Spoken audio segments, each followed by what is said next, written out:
자, 1교시 두 번째 강의, 즉 2강을 시작하겠습니다. 앞 시간에서 이제 연력학이라는 것은 이제 에너지를 다루는 학문이고, 에너지가 등장하면은 항상 이라고도 이제 관계가 있다라고 이제 이야기를 했습니다. 이 에너지라는 것은 이제 정체를 알기 전에 일단 여러분들이 이제 중학교 과학 시간이나 고등학교 이제 물리 시간에서 이제 에너지의 종류에 대해서 이미 학습을 했습니다. 가장 대표적인 게 운동 에너지하고 위치 에너지죠. 그리고 이제 어떤 물체가 가지는 위치 에너지하고 운동 에너지의 합은 항상 일정하다는, 즉 에너지 보존의 법칙에 대해서도 이미 학습을 하셨어요. 자, 교과서 2페이지를 보시면은 이제 그림 1-1이 있는데 좀 마음에 안 들어가지고 제가 좀 바꿨습니다. 공학 계열을 갖다가 이제 입학하셨으니까 고등학교 때는 이제 그 이과 공부를 하셨을 것이고, 당연히 물리도 이제 배웠기 때문에 요 그림의 이제 에너지 보존 법칙, 즉 운동 에너지하고 위치 에너지가 합은 항상 일정하다는 것을 이미 알고 계실 거예요. 하지만 이제 복습의 의미로 한 번 더 언급을 하겠습니다. 사실 요 이제 에너지를 나타내는 단위도 이제 여러 가지가 있거든요. 그런데 이제 페이지 2에 이제 그림 1-1에서는 에너지의 단위는 무시하고 그냥 에너지의 이제 크기만 나타내는 요 이제 숫자 가지고만 이제 이야기를 갖다 하고 있네요. 에너지를 갖다가 이제 돈이라고 이제 생각을 하시고, 그럼 이제 이 돈을 나타내는 이제 단위, 이게 우리 한국 같으면 원이고, 미국 같으면 US 달러일 것이고, 유럽 가면 이제 유로일 거 아닙니까? 그죠? 그렇게 이해하시는 게 제일 편합니다. 예를 들어서 어떤 이제 물체를 갖다 기준면, 기준면이 바닥이 되겠죠. 이 바닥에서 이제 어떤 특정한 높이까지 이 물체를 갖다가 이제 위치를 갖다가 올려버렸어요. 이 기준면에서의 이제 이 물체의 이제 그 위치 에너지, 즉 포텐셜 에너지를 제로로 하고 있어요. 그런데 이제 이 물체는 지금 이제 어떤 특정한 높이까지 이제 위치가 이제 올라갔잖아요. 그러면 이제 요 기준면에 비해 가지고 이제 위치 에너지인 포텐셜 에너지가 생길 거라고요. 그런데 지금 현재 이 물체는 정지하고 있잖아요. 쭉 움직이지 않으니까 요 운동 에너지는 이제 제로가 되겠죠. 위치 에너지하고 요 이제 운동 에너지의 합을 보면은, 위치 에너지는 지금 이제 최대치 이제 100단위를 가지고 있고, 운동 에너지는 정지해가 있으니까 지금 이제 제로가 되겠죠. 그래서 이제 운동 에너지하고 위치 에너지를 합하면은 이제 100입니다. 지금 단위는 신경 쓰지 마세요. 이제 요 물체를 갖다가 밀어 가지고 이제 밑으로 떨어뜨립니다. 물체야 이제 지구 중력 가속도에 의해 가지고 이제 당겨지니까 이제 밑으로 이제 낙하를 할 것이고, 자, 그래서 이제 요 최초의 이제 가장 높은 위치에서 어느 이제 특정한 위치까지 왔다고 하겠습니다. 자, 그때 이제 요 정지해가 있던 물체가 지구 중력에 의해서 이제 밑으로 이제 낙하를 하면서 속도를 가지잖아요. 그럼 이제 운동 에너지가 이제 생기겠죠. 이제 속도가 생겼으니까. 그래서 낙하하는 도중에 이제 요 그 물체의 중심의 위치가 지금 현재 최초의 이제 그 높이하고 비교해 가지고 한 40% 정도 이제 떨어졌다 이거야. 자, 그러면 이제 요 높이는 요 기준면을 갖다가 기준으로 보면은 이제 한 60% 정도의 높이 있겠죠. 그러면 이제 위치 에너지는 한 60 단위 정도를 가질 겁니다. 그러면 나머지 이제 원래 최초 요 운동 에너지하고 위치 에너지 합이 100이었으니까 이제 운동 에너지가 이제 40이 될 것이고, 마찬가지로 요 두 개를 더하면은 이제 100은 이제 100 단위는 그대로 이제 유지하게 되겠죠. 자, 그러면 이제 요 물체가 바닥에 닿기 직전에는 이제 위치는 이제 거의 제로잖아.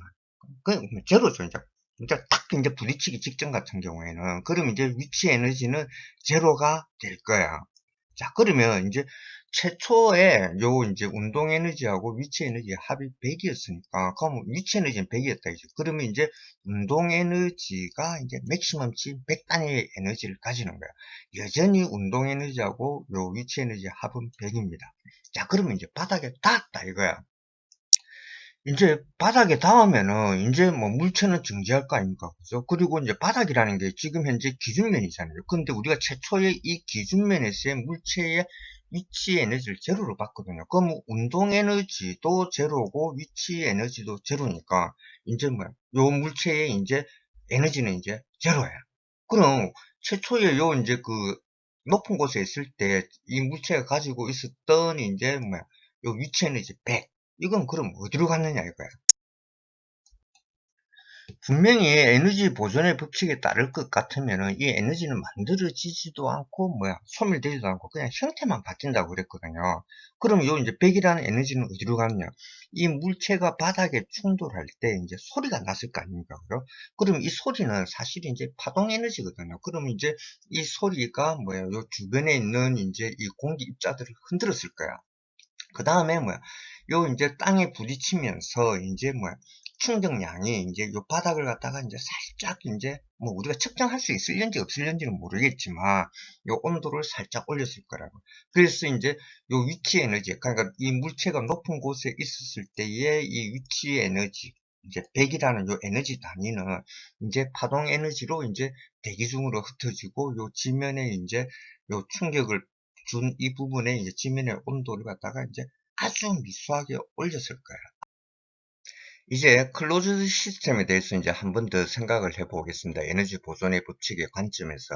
자, 이제 요 밀폐기이기 때문에 이제 요 물질은 요 개의 경계를 갖다 넘나들 수 없죠. 그래서 이제 물질 전달은 이제 불가능합니다. 대신에 이제 그런데 앞에서 이미 설명을 했지만은 요 이제 밀폐기의 경우에는 이제 에너지는 들어올 수 있고 또 요 개로부터 에너지가 나갈 수는 있거든요. 즉 에너지 전달은 가능하잖아요.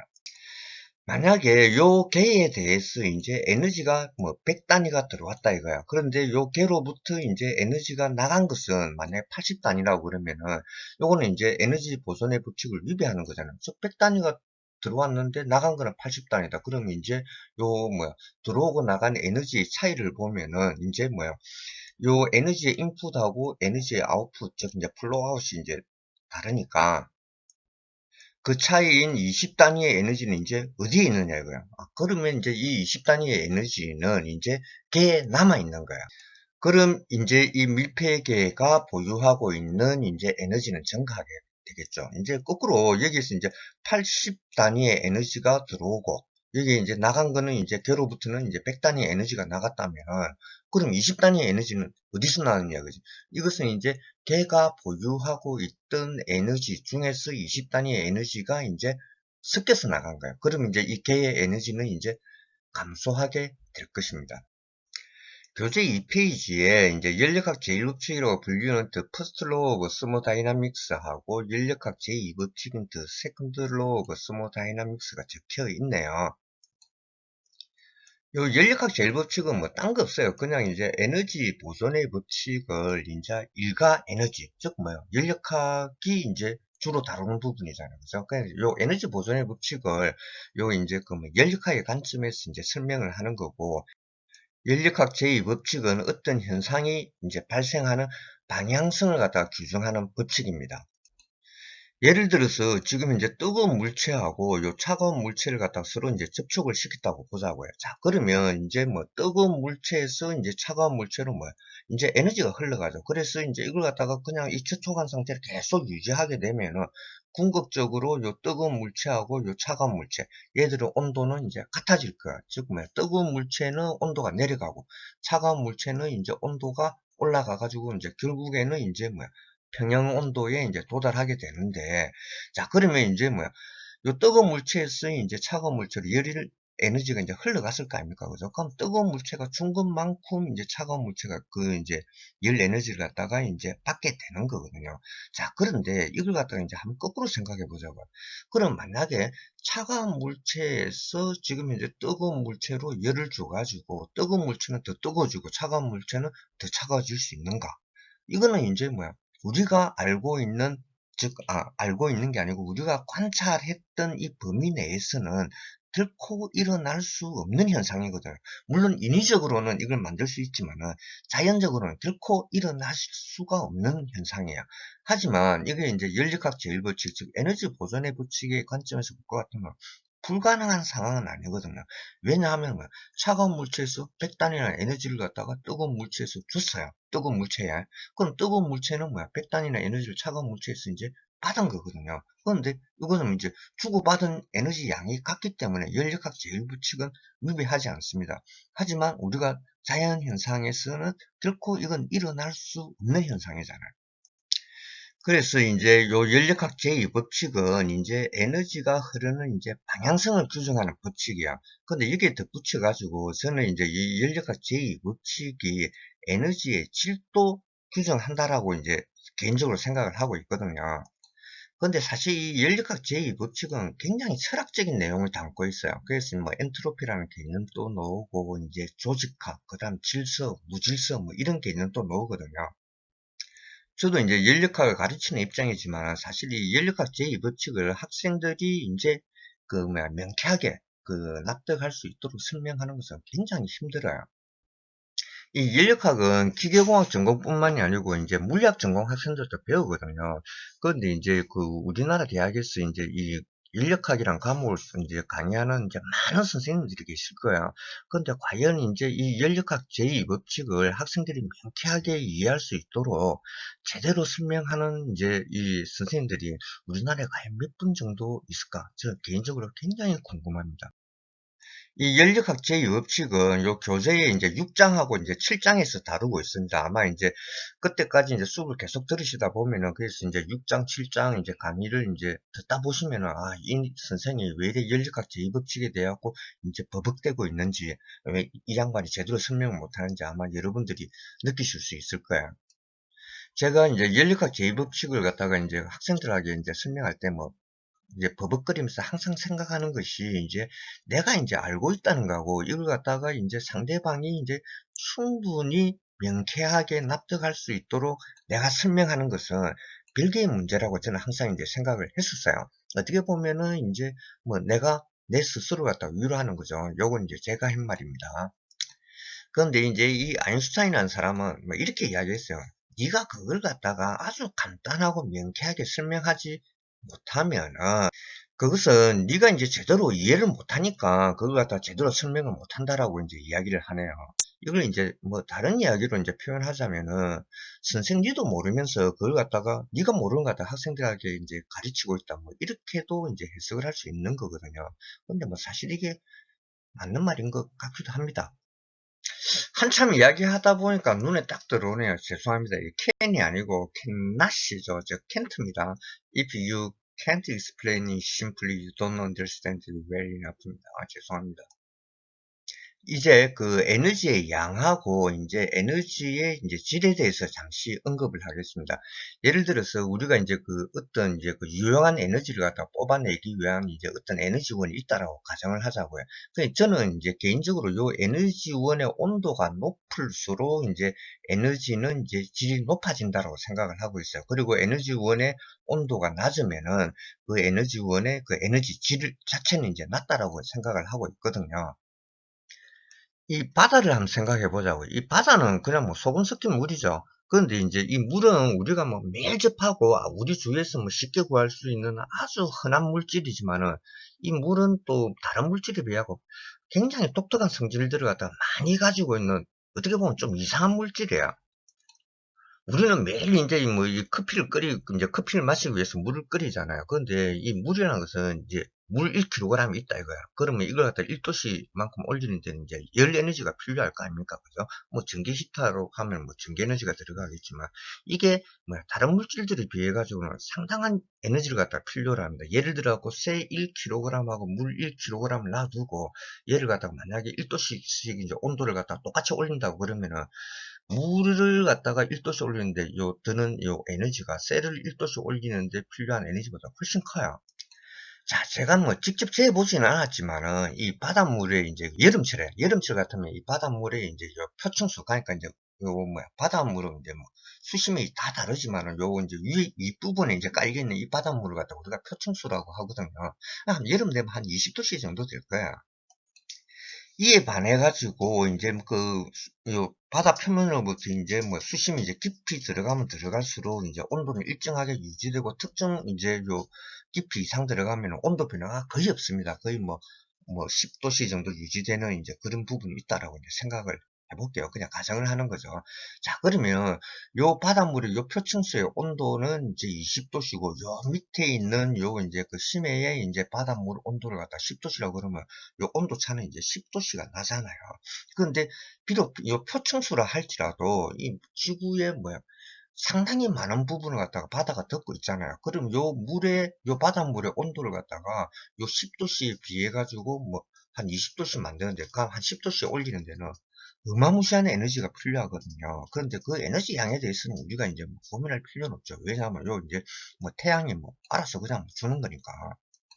그럼 요 표층수 20도씨하고 요 이제 그 심층수 10도씨 사이에는 온도 차가 존재합니다. 그럼 온도 차가 존재한다고 그러면은 우리는 여기서 이제 유용한 에너지를 뽑아낼 수가 있거든요. 그런데 에너지를 뽑아낼 수는 있지만은 요 온도 차가 적기 때문에 우리가 이 에너지를 갖다가 쉽게 그리고 많이 뽑아낼 수는 없습니다. 그럼 이 심해수 10도씨를 유지하고 있는 이 심해수하고 요 이제 20도씨를 유지하고 있는 요 이제 표층수의 그 에너지 양을 비교하면은 이 에너지 양은 엄청나게 많은 에너지 양을 갖고 있거든요. 표층수가. 하지만 이제 뭐 에너지를 쉽고 많이 뽑아낼 수는 없기 때문에 이제 에너지의 질은 낮다라고 이제 저는 이제 정의를 하는 거죠. 방금 말씀드린 이제 요 에너지 질은 이제 제 혼자만의 이제 생각인데, 그런데 뭐 논리적으로 뭐 타당하다라고는 생각합니다. 이제 그림 1.3을 보시면 교재에 이제 그 에너지의 이제 플로우 디렉션, 즉 에너지가 흘러가는 이제 방향을 갖다 설명하는 그림이거든요. 이 커피잔에 담긴 이제 커피의 표면까지를 이제 개라고 그러고, 이제 나머지를 갖다가 전부 다 주위라고 하겠습니다. 이제 커피의 온도는 80도씨고 주위의 온도, 그러니까 우리 뭐 방 안의 온도가 되겠죠. 이건 20도씨예요. 개와 주위가 이제 열적으로 접촉을 하고 있고, 그 다음에 이제 개와 주위가 어떤 이제 그 온도 차를 갖다가 이제 가지고 있다고 그러면은 항상 열 에너지는 이제 높은 곳에, 온도가 높은 곳에서 온도가 낮은 곳으로 이제 흘러갑니다. 이건 자연 현상이에요. 뭐 의심할 필요가 없습니다. 자, 이 상태를 그냥 뭐 방치해 두면 그냥 그대로 놔둔다는 이야기죠. 그러면 이제 커피의 온도는 점점 이제 낮아지고 결국에는 물 한참 놔두면은 이제 뭐야, 요 주위 온도가 같아지겠죠. 즉 뭐야, 이제 커피에서 이제 에너지가 이제 빠져나가는 거예요. 열 에너지가. 그럼 에너지라는 것은 우리가 이제 유용하게 이용을 할 수 있는데, 커피의 온도가 떨어진다는 것은 즉 뭐야, 커피의 이제 에너지의 질이 낮아진다는 것을 의미하는 거죠. 교재 5페이지의 섹션 1.2의 제목은 이제 디멘전과 유니트입니다. 우리말로 하면은 디멘전은 이제 차원이라고 그러고 유니트는 단위입니다. 자, 차원, 디멘전은 뭐 한마디로 이야기하면 물리량의 종류예요. 그럼 내가 이제 어떤 개가 있다 이거야. 그러면 내가 이 개의 어떤 특성을 파악하기 위해서는 무게를 잴 수도 있고, 그러면 그 무게에서부터 이제 질량이 나오는 거죠. 그 다음에 뭐 부피를 잴 수도 있고, 안 그러면은 이제 면적을 잴 수도 있지 않습니까? 그죠? 자, 이와 같이 이제 내가 어떤 특정 대상, 내 관심의 대상의 특성을 파악하기 위해서 이제 측정하려고 하는 그 무언가를 갖다가 이제 차원이라고 합니다. 즉, 그 무언가라는 것은 이제 내가 측정하고자 하는 물리량이죠. 뭐 길이면 길이, 그 다음에 무게면 무게, 부피면 부피, 뭐 이런 걸 이야기합니다. 차원은. 그럼 예를 들어서 내가 이제 길이를 재고 싶다 이거야. 그러면 이제 길이라는 이제 이 차원, 즉 그 길이라는 물리량을 갖다가 내가 지금 이제 측정을 하려고 그러는데, 그럼 그 길이가 이제 어느 정도냐, 그 크기를 갖다가 이제 헤아려야 되지 않습니까? 그죠? 이와 같이 내가 지금 현재 측정하려는 물리량, 즉 차원의 크기를 갖다가 이제 정의해주는 기준이 단위예요. 요 테이블 1.1을 보시면은 펀더멘탈 디멘전, 그러니까 이거 갖다 이제 다른 말로 하면은 이제 프라이머리 디멘전이라고 그래요. 그리고 이제 우리말로 하면 이제 뭐 기본 차원, 안 그러면 뭐 기초 차원 뭐 이렇게 이야기할 수 있는데, 뭐 일반적으로는 그냥 뭐 기본 차원이라고 이야기를 합니다. 뭐 물리량을 갖다가 이제 차원이라고 이야기를 했어요. 그런데 그러면 도대체 이제 이 기본 차원, 즉 프라이머리 디멘전은 뭘 의미하는가 하면은, 내가 이제 부피를 잰다라고 이제 생각을 해보겠어요. 그러니까 직류면체에 이제 부피를 재는데, 그럼 직류면체의 부피를 재기 위해서는 가로, 세로, 높이를 이제 곱해주면 되지 않습니까? 그죠? 그러면 이 가로, 세로, 높이라는 것은 길이잖아요. 그럼 이제 길이를 갖다가 세 번 곱해주면 부피가 나오죠. 이제 면적을 계산하기 위해서는 이제 가로, 세로, 예, 사각형 면적을 이제 계산하기 위해서 가로, 세로, 물론 이제 길이 곱하기 길이를 곱해줘야 되지 않습니까? 그죠? 자, 그러면 이제 이 길이라는 것이 없으면은 면적도 계산이 안 되고 부피도 계산이 안 돼요. 즉 뭐야? 어떤 이제 물리량들을 계산하기 위해서 반드시 필요한 어떤 하나의 물리량, 그걸 갖다가 우리가 이제 펀더멘탈 디멘전 혹은 이제 프라이머리 디멘전이라고 합니다.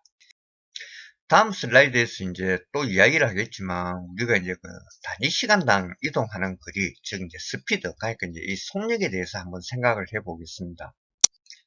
방금 이야기한 거와 마찬가지로 이 속력이라는 것은 단위 시간당, 즉 초당 내가 얼마만큼 이동했느냐, 이제 그 거리를 의미하는 거잖아요. 자, 그러면 이제 이 속력이라는 것은 이제 내가 알고자 하는 그 개의 특성이기 때문에 차원입니다. 즉, 이제 물리량이라는 거죠. 자, 그러면 이 속력을 나타내는 이 단위, 즉, 단위 시간당 이제 이동하는 거리라는 것은 이제 뭐야? 이제 이동한 거리를 갖다 이제 메다라고 한다고 그러면 그걸 갖다가 시간, 즉 뭐야? 세컨드로 나눠줘야 되지 않습니까? 그럼 속력이라는 것은 이제 이 길이의 차원을 이제 그 시간의 차원으로 나눈 거거든요. 그래서 우리가 이제 속력은 L 나누기 T 혹은 L 곱하기 T의 마이너스 1승의 차원을 가지고 있다라고 이야기를 합니다. 그럼 이 속력을 정의하기 위해서 이제 길이가 없으면 안 돼요. 마찬가지로 시간이 없어도 안 되거든요. 그냥 이와 같이 이제 어떤 물리량, 즉, 뭐 물리량의 차원 아닙니까? 그죠? 이제 이걸 갖다 정의하기 위해 가지고 없어서는 안 되는 이제 이 물리량, 즉 차원을 갖다가 우리가 이제 프라이머리 디멘전 혹은 펀더멘털 디멘전이라고 합니다. 이제 SI 단위계라고 하는 이제 국제 표준 단위계에서는 이 이제 기본 차원을 갖다가 7개를 갖다가 이제 정의를 하고 있습니다. 요 이제 국제 표준 단위계, 즉 SI 단위계에 대해서는 또 나중에 또 설명을 할 거예요. 일단 이제 기본 차원은 길이, 그 다음에 이제 질량, 그 다음에 시간, 온도, 그 다음에 이제 전류량, 그 다음에 이제 빛의 양, 이제 물질의 양, 이렇게 7가지를 정의를 하고 있습니다. 그리고 이제 요 7가지의 이제 이 차원, 즉 물리량을 나타내기 위한 기본 단위는 이제 길이 같은 경우에는 메타야. 뭐 길이도 뭐 우리가 센치로 나타낼 수 있고 밀리미터로 나타낼 수 있고 킬로미터로 나타낼 수 있고 그렇지 않습니까? 그죠? 그런데 이제 요 길이라는 단위를 갖다가 이제 나타내기 위해서 우선적으로 쓰는, 그러니까 이제 요 이제 뭐라고 그래, 우선권을 갖고 있는 요 단위가 메다야. 요걸 갖다가 우리가 이제 또 기본 단위라고 합니다. 질량 같은 경우에는 킬로그램이고, 이제 온도 같은 경우에는 우리가 이제 또 켈빈, 시간 같은 경우에는 우리가 또 이제 세컨드를 갖다 쓰거든요. 뭐 온도 같은 경우에는 이제 그 뭐야 T를 쓰긴 쓰는데, 이 T는 이제 우리가 시간에서는 이제 소문자 T를 쓰고 온도를 나타내기 위해서는 이제 대문자 T를 씁니다. 그리고 이제 단위는 켈빈이에요. 우리가 일반적으로 이제 사용하는 습시 온도, 그 다음에 화씨 온도. 화씨 온도는 우리나라에서는 안 쓰죠. 그러니까 이제 우리나라에서는 주로 이제 습시 온도를 쓰는데, 근데 국제 표준 단위계에서는 이제 이 켈빈이라는 이제 K로 표현되는 온도를 갖다 써요. 그런데 이제 요 눈금의 크기, 그러니까 이제 눈금의 이제 사이즈는 뭐 습시도나 켈빈도나 같습니다. 우리가 이제 습시도나 화시도를 쓸 때에는 요 앞에 이제 이 도라는 요걸 갖다가 붙이거든요. 근데 켈빈 같은 경우는 요 이제 도를 갖다가 안 붙여요. 그냥 켈빈 같은 경우는 그냥 이제 K만 씁니다. 요거 이제 조심하셔야 돼요. 자, 그런데 이제 요 빛을 갖다 나타내는데 양이라고 이제 표현을 했네요. 어마운트라는 게 그냥 양 아닙니까? 그죠? 우리 뭐 영어산 찾아보면 뭐 총량 뭐 이런 뜻으로 나오거든요. 뭐 단위는 이제 칸델라인데, 근데 왠지 모르게 요 어마운트라고 그러면은 뭔가 개수를 헤아릴 수 있을 것 같은 어떤 그런 느낌이 들지 않습니까? 그죠? 우리가 일반적으로 이제 요 빛은 이제 그 파동으로 우리가 해석을 하거든요. 그런데 우리가 이제 또 물리 세계에서 이제 원자나 분자 막 이런 이제 아주 미소 세계로 들어가면 이 빛도 이제 알갱이로 취급을 합니다. 즉, 근데 이 알갱이는 알갱인데, 이제 이게 질량을 가지지 않고 있는 알갱이요. 근데 무게가 없는 알갱이라고 좀 이상하게 들릴지 모르겠지만, 요걸 갖다가 우리가 이제 물리에서는 포톤, 즉, 이제 광자라고 이야기하거든요. 근데 이걸 갖다가 이제 뭐, 이 뭐, 빛의 세기도 이제 그 뭐야, 뭐, 이 우리가 쌀을 헤아리듯이 뭐, 쌀이 많으면은 빛의 세기가 이제 뭐, 쌀 개수가 많으면 빛의 세기가 이제 크고 쌀 개수가 적으면은 이제 뭐 빛의 세기가 작다 이런 식으로 이제 이 빛 자체도 우리가 헤아릴 수 있는 어떤 그러니까 그 개수를 갖다가 헤아릴 수 있는 이제 그런 양으로도 해석할 수가 있습니다. 이건 뭐 연력학에서 다룰 내용은 아니고요. 뭐 하지만 뭐 참고로 알아둔다 해갖고 나쁠 건 없잖아요. 이제 물질의 양을 갖다가 이제 정의하는 몰, 이거는 이제 주로 이제 화학이나 화학공학에서 이제 많이 사용하는 거죠. 그냥 뭐 아보가드로 개수만큼의 이제 그 원자나 분자가 있을 때 우리가 그걸 갖다가 이제 1몰이라고 합니다. SI 국제단위계에서는 요 7개의 이제 차원을 갖다 정의하고 있지만 사실 이제 우리 공학 관련, 특히 이제 기계공학 전공하는 입장에서는 요 4개의 차원만 알고 있으면 모든 차원은 다 해결됩니다. 이제 길이의 차원인 이제 L, 질량의 차원인 이제 M, 시간의 차원인 소문자 T, 온도의 차원인 대문자 T입니다. 우리가 다루는 모든 이제 그 물질량들은 사실 요 4개 가지고 다 조합해서 만들 수가 있어요.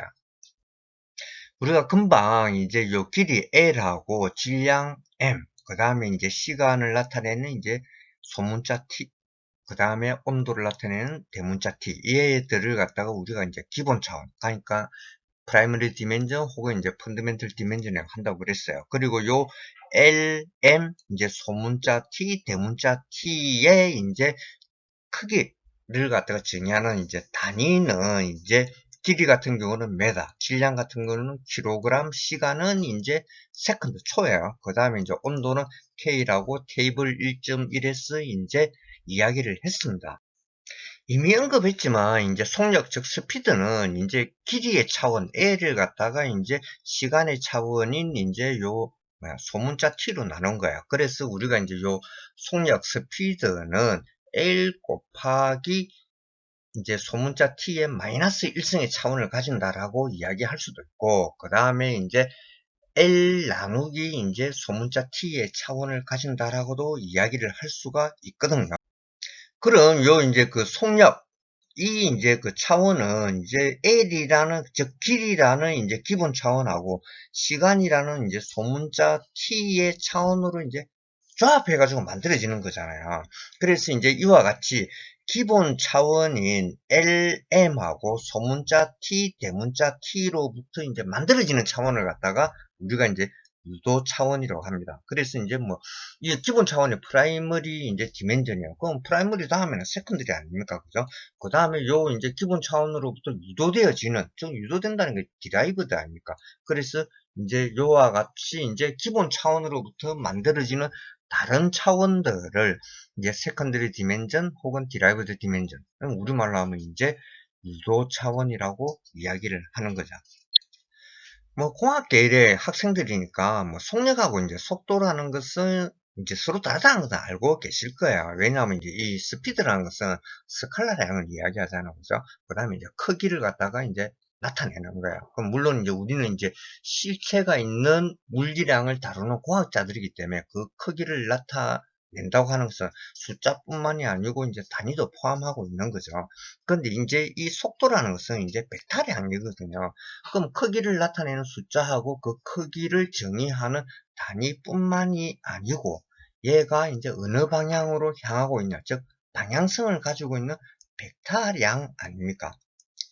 그럼 우리가 스칼라량이 요수 이제 스피드를 이야기할 때, 즉 속력을 이야기할 때 얘는 이제 20m/s, 즉 단위 시간당 20m를 움직이고 있다라고 이제 이야기를 하면 돼요. 그런데 이제 요 방향까지 가지고 있는 요 이제 속도, 즉 벨라시티를 이야기할 때는 얘가 초당 20m를 움직이고 있는 건 맞는데 얘가 동쪽으로 간다, 서쪽으로 간다, 뭐 이렇게 방향도 같이 기술을 해줘야 됩니다. 제가 요 차원이라는 것이 이제 내가 측정하고자 하는 이제 물리량을 의미한다라고 이제 이야기를 했었는데, 근데 사실 이제 지금까지 이 차원에 대한 설명을 갖다가 이제 종합을 하면은 사실 이 차원이라는 것은 내가 측정하고자 하는 이 물리량이 근본적으로 이제 어떤 것으로 구성되어져 있느냐, 이제 이걸 갖다가 이제 의미하는 거거든요. 그래서 사실 이제 이게 이제 어떻게 보면은 내가 이제 그러니까 지금 이 강의를 하고 있는 이 사람이 지금 이제 사용하고 있는 이제 언어력의 문제일 수도 있는데, 이게 이제 내가 이해한다는 거하고 이제 상대방에게 이제 납득할 수 있도록 설명한다는 게 이제 별개의 문제라고 하는 이유예요. 그러니까 이제 저는 이제 이해를 하는데, 근데 제 설명이 이제 충분하지 않은 것 같거든요. 아무튼 차원이라는 것은 내가 이제 측정하고자 하는 물리량을 의미하는 것이고, 그리고 그 물리량이 근본적으로 어떤 것으로 구성되어 있냐, 이걸 갖다가 이제 표현하는 것이라고 이해를 하시면 되겠습니다. 자, 지금 이제 우리가 이제 SI 국제 단위에서 이제 그 취급하는 차원 7가지에 대해서는 우리가 이제 다 배웠어요. 그런데 단위에는 아직 2개의 보조 단위가 남아 있거든요. 근데 이 이제 보조 단위는 이제 각도입니다. 앵글. 자, 그런데 요 각도를 갖다가 이제 차원이라 하지 않고 그냥 이제 단위라고 하는 이유는 이 각도 자체는 그냥 숫자이기 때문에 그렇습니다. 1교시 2강은 이제 여기서 끝내고, 이제 다음 이제 강의인 2교시 1강부터는 이제 보조 단위의 설명부터 시작하겠습니다.